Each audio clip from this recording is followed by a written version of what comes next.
வீட்டில் எப்போவும் ஒரே மாதிரி ரசம் செஞ்சு சாப்பிட்டு போர் அடிச்சிருச்சா கொஞ்சம் டிஃப்ரெண்ட்டாக புளி ரசம் தக்காளி ரசம்னு செய்யாமல் இந்த மாதிரி அரைச்சி விட்ட ரசம் செய்யுங்க. ரொம்ப ரொம்ப சூப்பராக இருக்கும். இந்த ரசம் செஞ்சிங்கன்னா பக்கத்து வீட்டுக்கு கூட வாசனை கம்மன்னு போயிட்டே இருக்குங்க. Hello friends, welcome to Janas recipes. இப்போ வாங்க இந்த சூப்பரான ரசம் செய்யலாம்.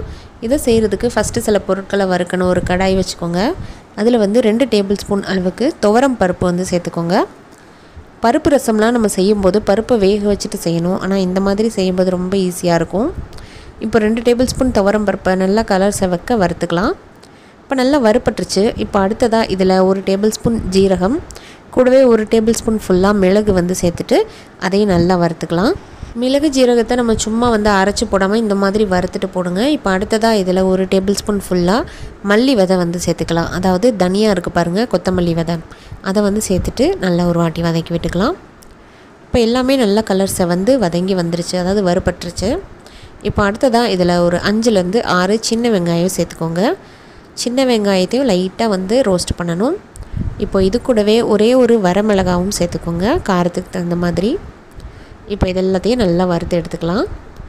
சின்ன வெங்காயம் கண்டிப்பாக சேருங்க, ரொம்ப ரொம்ப சூப்பராக இருக்கும் அதோடைய டேஸ்ட்டு.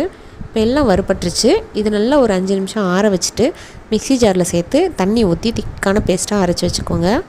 இது ஒரு பக்கம் இருக்கட்டும். இப்போ நம்ம அடுத்ததாக ரசம் தாளிக்க ஆரம்பிச்சிடலாம். ஒரு கடாயை வச்சுட்டு இதில் ஒரு 4 ஸ்பூன் ஆயில் ஊற்றிக்கோங்க.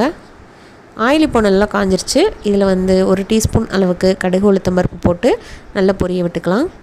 இது கூடவே கொஞ்சமாக கருவேப்பிலையும் சேர்த்துக்கோங்க. ஒரு 5 பல்லு பூண்டு தோலோடு கழுவிட்டு இடித்து வச்சுருக்கேன், அதையும் சேர்த்துக்கலாம். இப்போ அடுத்ததாக இதில் நல்லா வதக்கி விட்டுட்டு 2 தக்காளி பழம் நல்லா நசுக்கி வச்சுருக்கேன், அதையும் சேர்த்துக்கலாம். தக்காளியை கையில் வச்சு நல்லா பிசைஞ்சு நசுக்கி வச்சுக்கோங்க.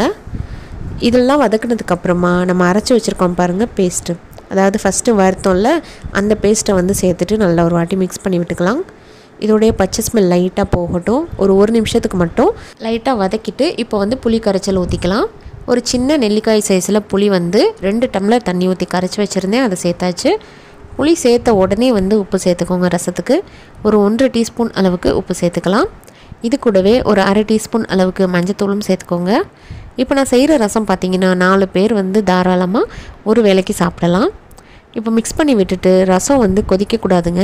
இந்த மாதிரி லைட்டாக நுர கட்டி வந்த உடனே ஆஃப் பண்ணிக்கோங்க. ரொம்ப கொதிச்சிருச்சு அப்படின்னா அந்த புளி கடுத்து போயிடும், புளியோடைய ஃப்ளேவர் ஹைலைட் ஆயிரும். அதனால் அடுப்பை ஆஃப் பண்ணிவிட்டு சூடாக சர்வ் பண்ணுங்கள். ரொம்ப ரொம்ப டேஸ்ட்டாக இருக்கும். ஒரு வாட்டி செஞ்சிங்கன்னா அடிக்கடி செய்ய சொல்லுவாங்க.